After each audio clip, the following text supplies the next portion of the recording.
అదన్నీ కదా నీకండి సార్ అదే ఇటు వచ్చి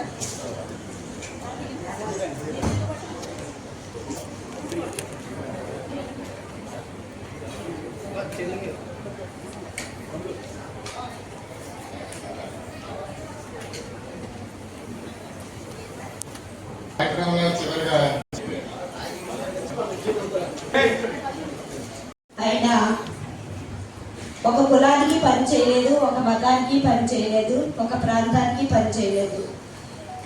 అంబేద్కర్ అందరివాడు, అందరి కోసం, అందరూ సమానమే ప్రపంచంలో అనే ఉద్దేశంతో ఆయన పనిచేశారు. ముఖ్యంగా స్త్రీల కోసం, మహిళలు ప్రత్యేకంగా సభలు పెట్టేవారు, మీటింగులు పెట్టేవారు, మహిళల కోసమే ఎక్కువగా మాట్లాడేవారు, పోరాటం చేసేవారు.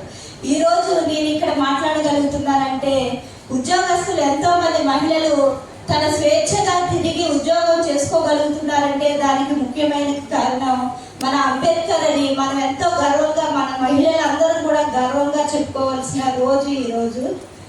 సో ఇప్పుడు అందరూ అంతా డీటెయిల్ గా చెప్పారు. ఎస్పెషల్లీ ఇప్పుడు మాట్లాడిన సంతోష్ గారు మాట్లాడిన టైంలో మొత్తం అంటే వాళ్ళు ఏమేమి అంటే టాపిక్స్ మీద స్ట్రెస్ చేసి వర్క్ చేశారు, వాళ్ళు వేసిన ఫౌండేషన్ లో ఇప్పుడు ప్రజెంట్ కండిషన్ ఎలా ఉంది, దానివల్ల బెనిఫిట్స్ ని మనం ఎలా ఎంజాయ్ చేస్తున్నాం అన్నదాన్ని మంచిగా మెన్షన్ చేశారు. అంబేద్కర్ గారు ఫస్ట్ థింగ్ అంటే ఈవెన్ దో వాళ్ళు ఒక లోవర్ కాస్ట్ లో పుట్టి తర్వాత అది ఒక హిండ్రెన్స్ కాకుండా అప్పుడు మనకి ఆ కాస్ట్ సిస్టమ్ అనేది ఉండేది. It was not like this. ఇప్పుడు స్టూడెంట్స్ మీరు అందరూ ఉన్నారు, ఇప్పుడు మనం ఎంత ఫ్రీగా బతుకుతున్నాము, ఎంత ఫ్రీడమ్ ఉంది, అలా ఉండేది కాదు అప్పుడు. There was no pre independence and post independence రెండు టైంలో కూడా మేజర్ కాంట్రిబ్యూషన్ ఇచ్చిన అంబేద్కర్ గారు. ఈ రోజు మనము అంబేద్కర్ జయంతి రోజు మనము రిమెంబరెన్స్ చేసుకుంటున్నాము. ఎవ్రీ డే మనకి ఏదైనా ఎవ్రీ ఫీల్డ్, మీరు ఏ ఫీల్డ్ తీసుకుంటే కూడా అక్కడ అంబేద్కర్ కాంట్రిబ్యూషన్ అనేది ఉంటుంది. ఒక స్ట్రాంగ్ ఫౌండేషన్ అనేది మనకి ఇచ్చారు. ఎస్పెషల్లీ అది చేయడానికి, ఎస్పెషల్లీ ఫ్రమ్ దట్ స్టేజ్ ఇప్పుడు అందరూ త్రూఅవుట్ కంట్రీ కాకుండా త్రూఅవుట్ వరల్డ్ మనకి ఎందుకు గుర్తు పెట్టుకుంటారంటే ఎడ్యుకేషన్ నుంచి ఏదైనా సాధించవచ్చు అన్నది. ఆ ఎడ్యుకేషన్ ఆ టైంలో కూడా వాళ్ళు అబ్రాడ్ వెళ్ళి చదివి లా నేర్చుకొని మొత్తం అన్ని అంటే ప్రీ ఇండిపెండెన్స్ లో ఈ was one of the major అంటే ఫ్రీడమ్ ఫైటర్.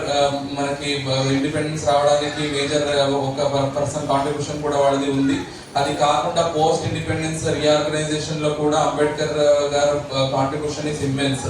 ఎస్పెషల్లీ ఇప్పుడు మనము రాజ్యాంగాన్ని ఏమి చెప్తున్నాము, కాన్స్టిట్యూషన్ ఆఫ్ ఇండియా, దాంట్లో మనకి ఇప్పుడు ఉన్న అన్ని అంటే ఏమేమి డిస్క్రిమినేషన్ అన్ని అబాలిష్ చేయాలి, అండ్ ఈ కాస్ట్ సిస్టమ్ అనేది ఉండకూడదు, అండ్ ఓటింగ్ పవర్ రావచ్చు.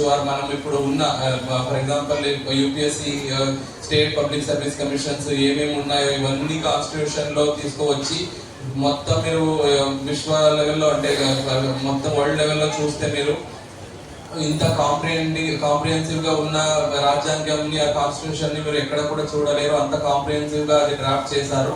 ఫాదర్ ఆఫ్ కాన్స్టిట్యూషన్ అని కూడా పిలుస్తారు. సో అది ఒకటి strong foundation. It will go on for time immemorial. So అంత కాంట్రిబ్యూషన్ చేసిన వాళ్ళకి, especially women empowerment, gender inequality, cost based discriminations ఏమేమి ఉన్నాయో అదన్నీ అబాలిష్ చేయాలి. అదన్నీ ఉంటే మనకి సోషల్ ఎకనామిక్ డెవలప్మెంట్ ఉండదు అని ఇప్పుడు ప్రియాంబల్ గురించి చెప్పారు. ఎందుకు ప్రియాంబల్ అందరికి తెలిసిదే ఉండాలి అనేది అంత స్ట్రెస్ చేస్తున్నారంటే ఆ ఉన్న ఒక 5 to 6 పాయింట్స్ లోనే మొత్తం మనకి ఒక మంచి సొసైటీ ఉండాలంటే ఏమేమి బేసిక్ పిల్లర్స్ ఉండాలి అన్నది దాంట్లోనే మెన్షన్ చేసి పెట్టారు. అంతా మేధావి అంబేద్కర్ గారు. సో ఈ రోజు మనం అంబేద్కర్ జయంతి రోజు మాత్రమే కాకుండా everyday we need to cherish his contribution and we have to adapt it so that మనము మంచి కంట్రీ, మంచి రాష్ట్రం అవ్వాలి, మంచి ప్రజలు అవ్వాలి అంటే అది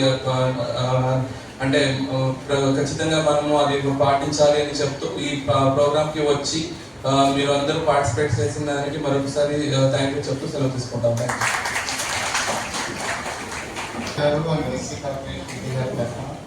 ఇప్పుడు ఆస్తుల పంపిణీ కార్యక్రమం జరుగుతుందండి.